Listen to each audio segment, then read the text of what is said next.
Okay. ఇంకొక కథ చెప్తాను చూడు నాన్న. ఒక అడవిలో జంతువులందరూ కలిసి మంచి మిత్రులుగా జీవించేవారు. వాటిలో చిన్న మేక ఉండేది. దాని పేరు చిన్నమ్మ. ఒకరోజు అడవిలోకి గుగ్గిలించుకుంటూ ఒక పులి వచ్చింది. పులి చాలా ఆకలితో ఉందంట.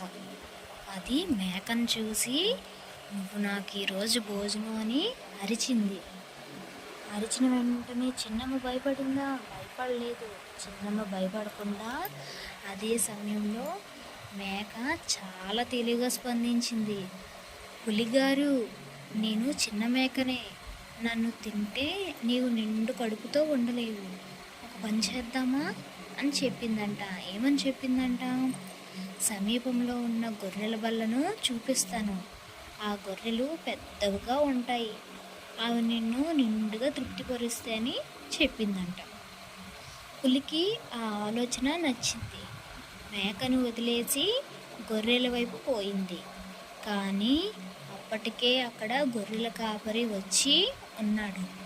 దగ్గరలో కుక్కలు కూడా ఉండటంతో వాటన్నిటినీ చూసి పులి భయపడి పారిపోయిందంట. చిన్న మేక చూసారా ఎంత తెలివిగా